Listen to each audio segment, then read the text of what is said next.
자, 여기 いえ、このナトラには希望のお方がおられる。ウェイン殿下、あなた様でございます。 이거 빼박 먼치킨입니다. 웨인이라고 하는 이 먼치킨이자 주인공은 이 나트라 왕국의 왕자인데요. 천재라고 불리며 이 나라의 희망이라고 불리우지만 사실 글러먹은 새끼죠. 다들 웨인을 희망이라고 부르지만 사실 이 나라는 누군가가 희망이건 다같이 역경을 이겨내건 해결할 수 없을 만큼 개 거지 나라이죠. 인구는 50만 명으로 적은 편이며 지역은 최고 북방 지역이라 늘 추운 기후를 가지고 있다고 하네요. 심지어 국토의 대부분은 바위산이기 때문에 복제할 돈도 없고 돈을 벌 자원도 없다고 하죠. 그리고 이런 게노다 왕국을 다스릴 웨인의 아버지이자 이 나라의 왕인 사람이 쓰러져 웨인이 이 나라를 다스리고 있고요. 그리고 그럼 웨인에게 아주 그냥 카와이한 여동생이 찾아오죠. 여동생은 웨인에게 아버지의 건강이 점점 좋아지고 있다는 말을 건네주기 위해 찾아온 것이었지만 웨인은 아버지가 건강해져도 산책은 자제하라는 말을 남기죠. 隣国であるマーデン王国がもうすぐナトラに進軍を開始する。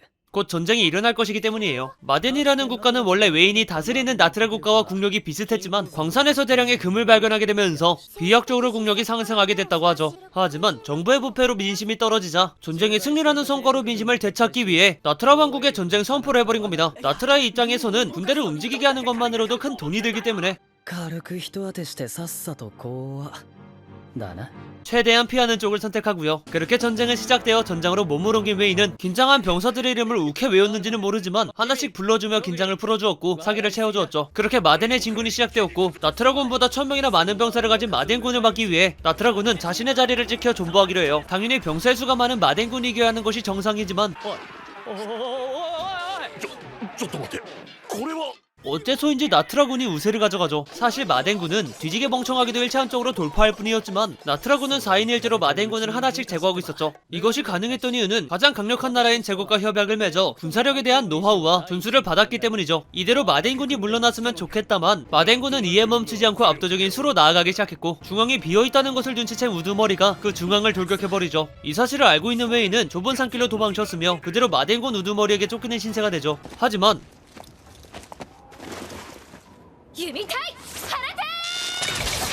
사실 이것은 함정이었으며 지나가던 애새끼도 함정이란 걸 알겠지만 이 멍청한 우두머리는 그 함정에 홀라당 걸려버리죠. 그 결과 완벽하게 전쟁을 이겨버리고요. 이 때문에 마덴의 동부전선은 아예 비어버리게 되었고 신하들은 이 기회를 놓치지 않고 역습하자고 하죠. 하지만 아까 말했듯이 군대를 움직이게 하는 것은 큰 돈이 들기 때문에 하고 싶지 않았고 그렇다고는 하나 여기서 물러났다가는 장군들의 충성심이 무너질 것이 뻔합니다. 쿠데타로 목숨을 잃고 싶지는 않으니 누가 봐도 공략이 불가능에 가까운 마덴의 동부 금 광산을 노리자고 하죠. 그렇다면 신하들도 무리라고 생각해 한 발 물러설 것이고 그렇다면 안전하게 집에 돌아가 목욕을 즐길 수 まさしく殿下のおっしゃる通り、狙うのならジラード金鉱山しかありません。 이 새끼들도 멍청한가 봅니다. 심지어 지들끼리 은밀하게 광산 탈취를 계획하고 있었다고 하죠. 보통 왕 몰래 큰일을 벌이면 대부분 사형 당할 텐데 참 대담합니다. 그죠? 아무튼 집에 돌아가기는 개뿔 반대로 금강으로 진군해버리게 되었고 그대로 할 맛이 사라져버린 웨인에게 이 눈나는 제대로 다음을 생각하라고 하죠. 그러자 語尾にニャンをつけてくれるなら考える。 와, 이 새끼 진짜 감사합니다. 아무튼 금강의 수비 전력을 파악 후 최고의 사기를 가진 상태에서 순식간에 탈취해버리기로 하죠. 그리고 取っちゃったんだよな。取っちゃったのよね。 진짜 순식간에 탈취해버리고요. 과정없이 아무튼 금강을 함락해버렸으니 저희는 일단 니님의 목욕신을 보고 지나가...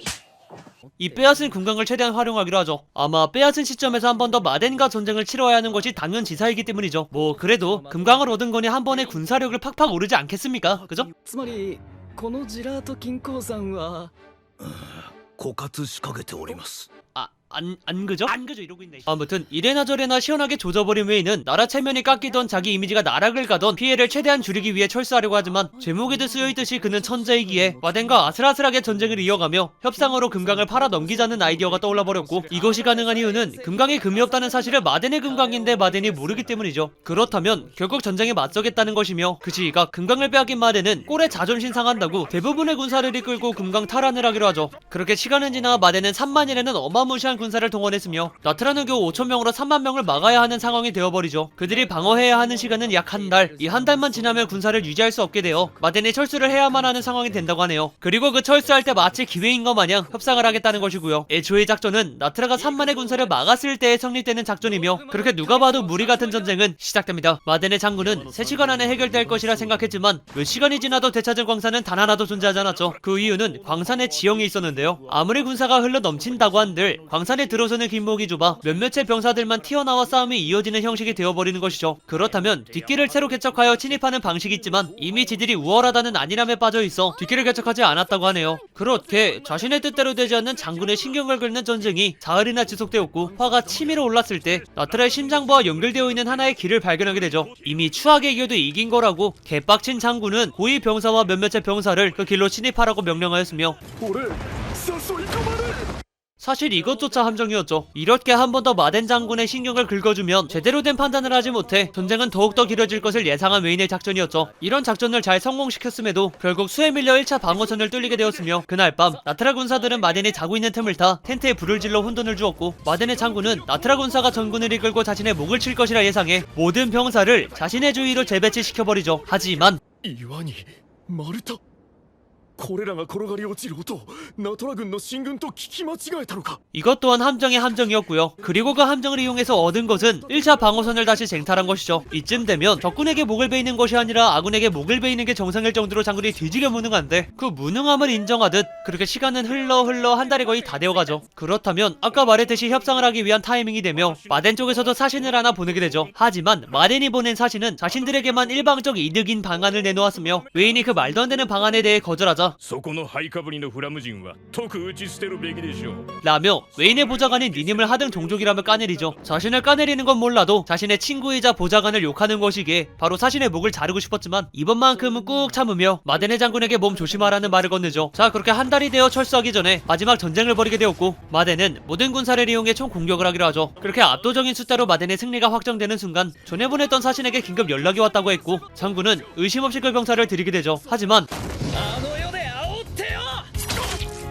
그 병사는 사실 웨인이었죠. 그들이 한참 전쟁 중에 마덴의 심장까지 다다를 수 있었던 이유는 병사들을 속였던 폭발시킨 뒷길의 옆길을 미리 파놓은 상태였고 뒷길을 폭파시킨 이유는 병사를 묻어버리는 것보다 장군이 생각하는 유일한 길을 예상 범위에서 제거하기 위함이었죠. 그렇게 니님을 욕한 곳에 참았던 화를 되살리며 그대로 마덴의 장군을 자신의 검으로 찌르게 되고요. ニニムは俺の心臓だ 그렇게 이 전쟁은 나트라의 승리가 되죠. 자, 전쟁에 승리하여 모두 축배를 들고 있지만 マーデンの王都が陥落しました。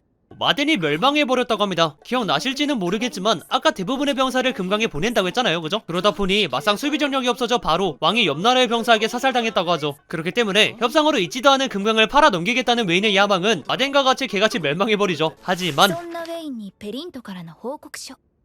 新たな鉱脈の発見ってマジで 진짜 다행히 새로운 금강을 찾았다고 하네요. 그렇게 아주 조금이지만 이 나라는 개 그지 국가에서 그냥 그지 국가로 성장하죠. 자, 웬이 이렇게까지 천재인 데는 다 이유가 있습니다. 그 이유를 자세하게는 아니지만 그는 가장 강력한 제국의 사관학교를 수석한 학생이기도 하며 니님을 포함해 관심 없는 두 사내뿐만 아니라 금발의 미소녀 오씨 누나 개이쁘다. 아니 이 미소녀와 함께 어마무시한 작전을 수행했던 행적도 있죠. 그리고 이 금발 누님 즉 로아는 때가 되면 웬을 만나러 가겠다고 하였고요. 이런 로아의 설레버리는 추억은 당연히 꿈이었고 오늘은 제국의 황녀를 맞이하는 날이라고 하죠. 제국은 지금 황녀를 제외한 왕자 3명의 후계자 싸움이 한창이라고 하는데 너트라를 방문하는 게 황자가 아닌 황녀라는 것이 그들을 의심하게 만들었죠. 그렇게 그들은 의심을 가진 채 황녀를 만나러 가보았고 황녀가 나트라에 방문한 이유는 こたびは恐れ多くもウェイン殿下との縁談の申し込みに参りました。 데스노트에 웨인의 이름을 쓰게 만들기 위해서이죠. 심지어 황녀라고 하는 사람은 사실 로아였죠. 당연히 웨인은 로아가 제국의 황녀였다는 사실을 알고 있을 리가 없었으며 갑자기 혼담 얘기를 한다는 것은 함정일 게 37,527%였죠. 그렇기 때문에 웨인은 절대로 그 함정에 걸리지 않겠다라는 생각으로 로아와 대화를 나눠보기로 하죠. 로아는 대충 그냥 최근 웨인의 실적을 보면 대부분의 여성이 반할 수밖에 없을 거란 말로 이 남자 꼭 만나보고 싶다 라는 식의 사춘기 소녀 모드로 혼담을 제시했다고 하죠. 물론 걔 구라이며 웨인도 로아가 거짓말하고 있다 생각하고 있고요. 그 후에는 나트라가 북방에 위치한 나라이다 보니 추울 수 있는 로아에게 옷을 선물하기로 하였고 さて、出てきて構いませんよ。せっかく驚かそうと思ったのになんでバレるかな 짜잔 선물은 나야 이지랄하라고 있죠. 물론 니님과 함께 말이죠. 이렇게 이 방에는 3명만 남게 되었기 때문에 로아가 나트라에 온 진실을 들을 수 있었는데 私と一緒に帝国を取りませんか。 이게 구라가 아니라 진실이라 참 어지럽습니다. 제국이라 함은 이 대륙에서 가장 국력이 높은 나라이기 때문에 스케일이 어마무시한데도 그 제국을 차지하겠다는 말이죠. 무슨 어릴 때나 말하던 세계 정복과도 같은 말이지만 지금의 제국은 세 형제가 서로 견제하고 뜯어먹으며 나라가 위기에 처하게 되었고 이것을 멈추게 하기 위해 로아가 제국을 삼켜버리겠다는 것이죠. 하지만 자신이 제국을 삼키기에는 자신의 힘을 밀어줄 유력자가 없기 때문에 혼담이라는 이유로 나트라에 방문했다는 겁니다. 그런데 ブラフだな 제가 지금까지 내 굴려가면서 설명한 게 모두 헛수고였다라는 걸 한마디로 말해버리죠. 왜냐하면 로아 성격상 직설적으로 도와달라는 말을 건넬 리가 없으며 최근 수상한 무기가 국내에 유통되는 것이 로아와 연관이 있을 것이기 때문이죠. 그 후에는 귀여운 여동생에게 웨인이 직접 보충 수업을 해주는데 오늘 배울 수업은 제국에 대해서 배운다고 하네요. 그렇게 수업을 하던 도중 국내에 유통되는 수상한 무기가 웨인 앞에 도착하게 되었고 이 무기들은 역시나 나트라에서 만든 무기들은 아니었죠. 그나마 웨인이 잡히는 점이라고는 과거 사관학교를 졸업하기 전에 로아는 더 큰 일을 하고 싶지만 여자라는 이유로 큰 일을 하지 못하게 만든다는 고민을 들어주게 되었고 그 고민을 들은 웨인은 俺の会は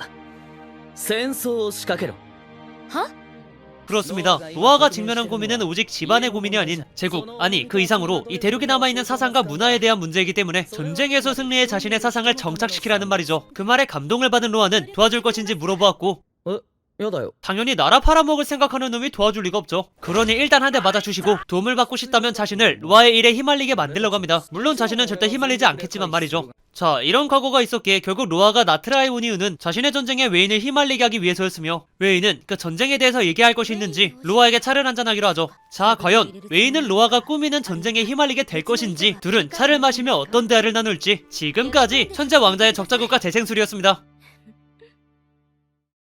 자, 장르 판타지 내정을 가지고 있는 천재 왕자의 적자국가 개같이 부활술은 요코하마 애니메이션 랩에서 만든 작품인데요. 이 애니 또한 현재 3화까지 나온 시점이며 신작 애니메이션이죠. 이 애니를 보면서 단점도 확실하게 보이고 장점도 확실하게 보여 마지막 파트에 할 얘기가 뚜렷해서 좋았는데 일단 캐릭터 작화가 굉장히 좋은 편이에요. 니닌뿐만 아니라 로아도 하나같이 예쁘게 뽑혔는데 일단 작화에 대해서는 이게 칭찬이 끝입니다.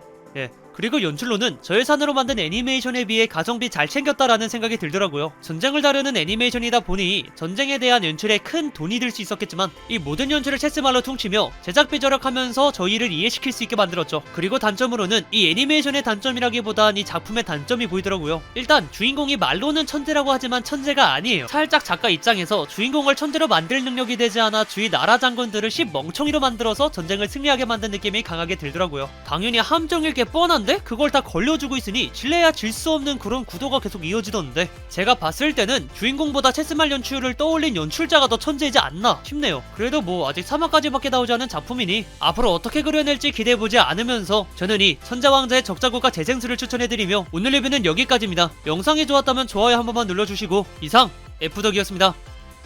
안녕.